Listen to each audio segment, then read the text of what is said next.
Welcome, good morning, नमस्कार, अस्सलाम वालेकुम। आज आप में मेरा टॉपिक है संवेग संरक्षण। संवेग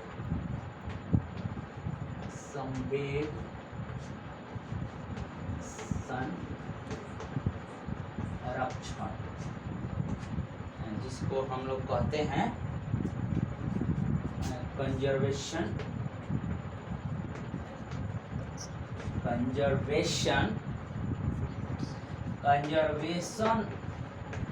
ऑफ मोमेंटम।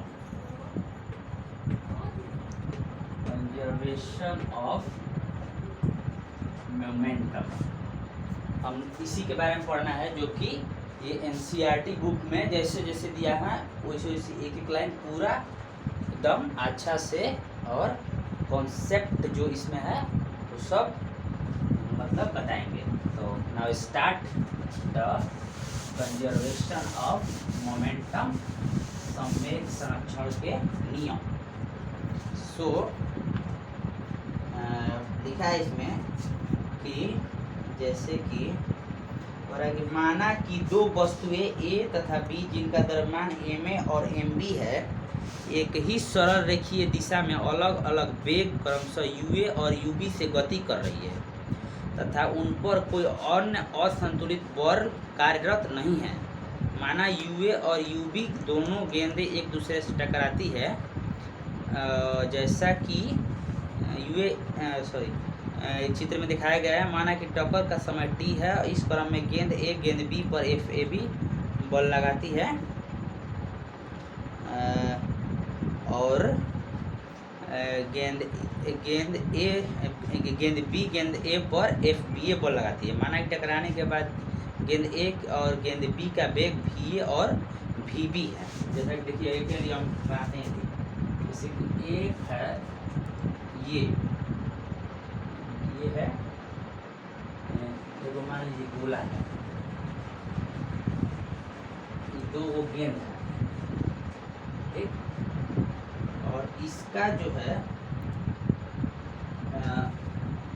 दिया है मास, जो दिया है एम ए, मास दिया है एम ए,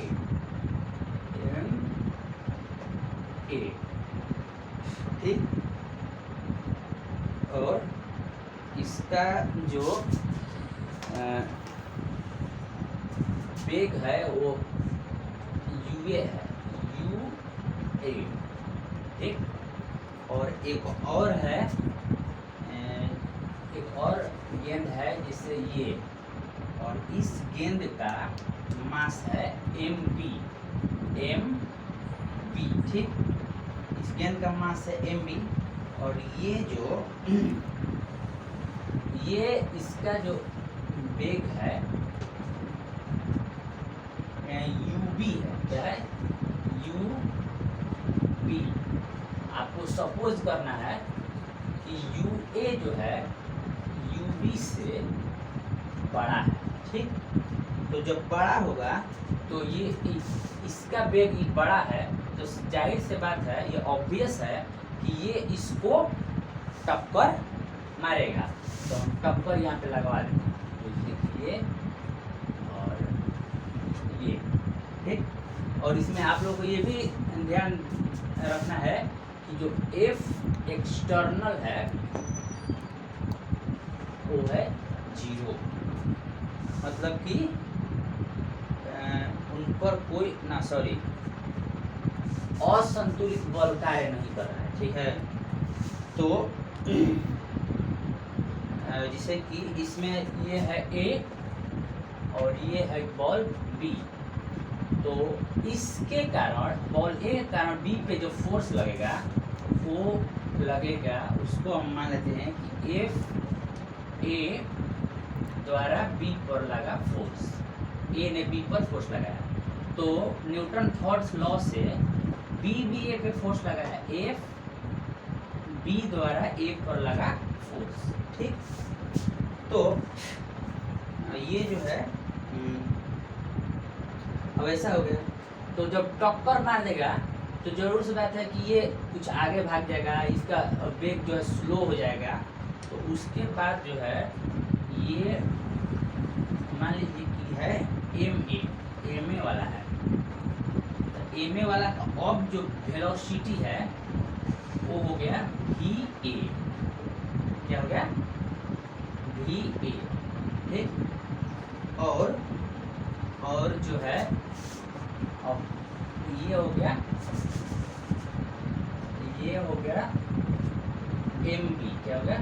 ये एम बी है, तो इसका जो अब वेग हो जाएगा ये हो जाएगा वी बी। ठीक, वी बी।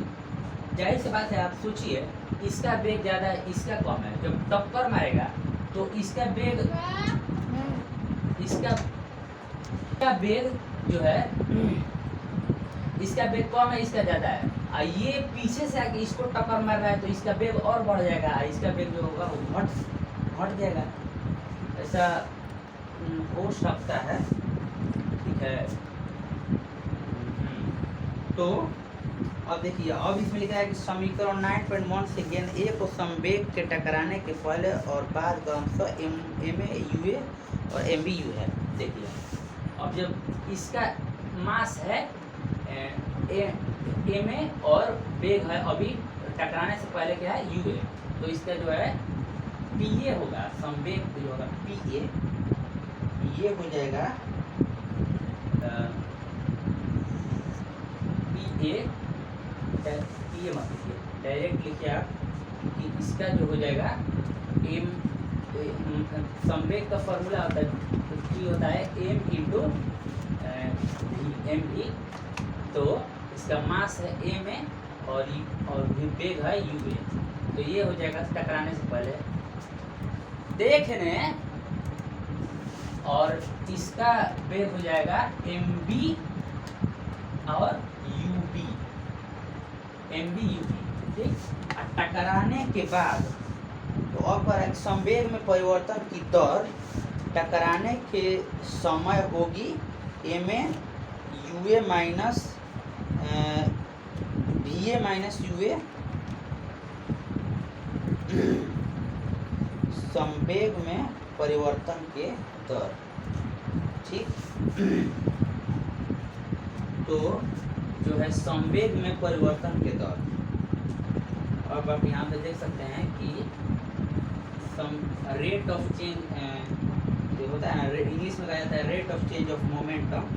तो संवेग में परिवर्तन के दर हो जाएगा, जैसे कि इसका जो है मास ये और वेग ये टक्कर लिया तो मास तो वही रहेगा, वेग हो गया वी ए। तो संवेग में परिवर्तन क्या होता है? संवेग में परिवर्तन के दर होता है एम वी ए, क्या हो गया M A V A minus U A bye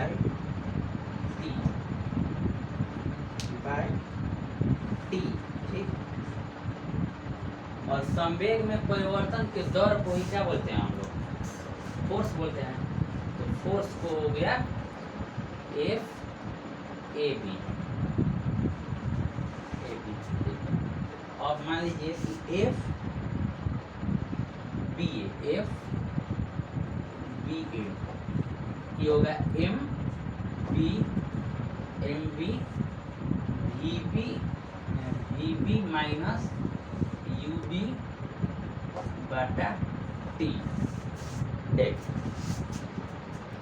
एक और मास कितना है? M A M B.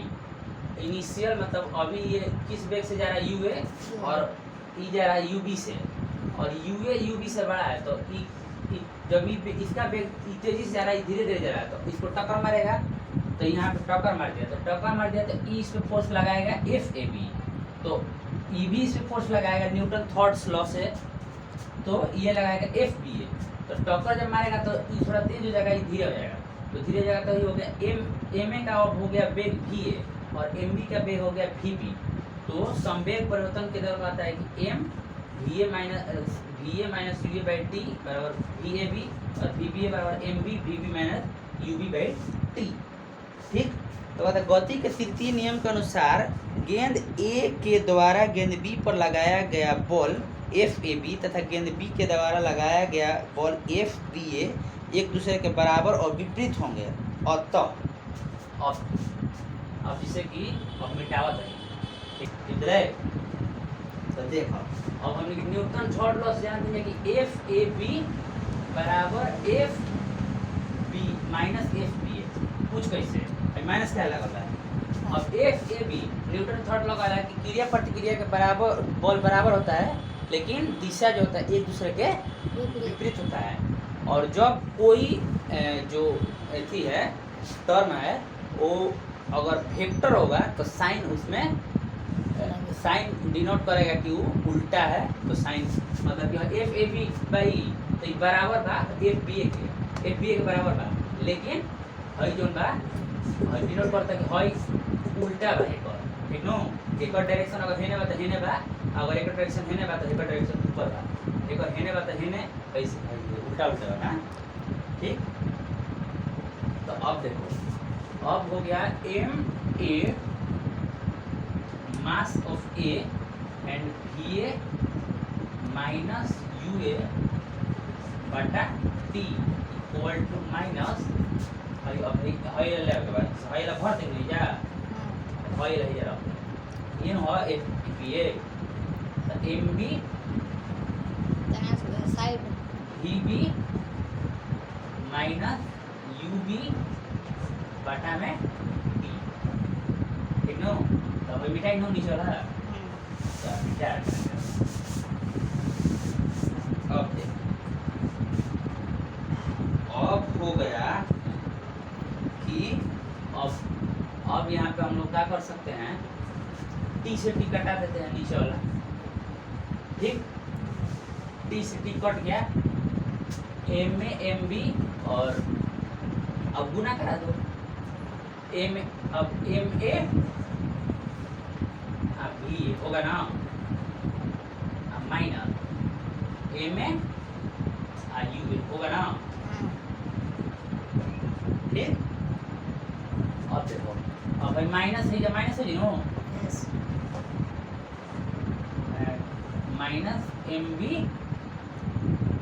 E B हाई माइनस में क्या हो जाए plus M B U B तो वर्ड सी तो कुछ नहीं करो खाली मैथ का हो कैलकुलेशन मैथ।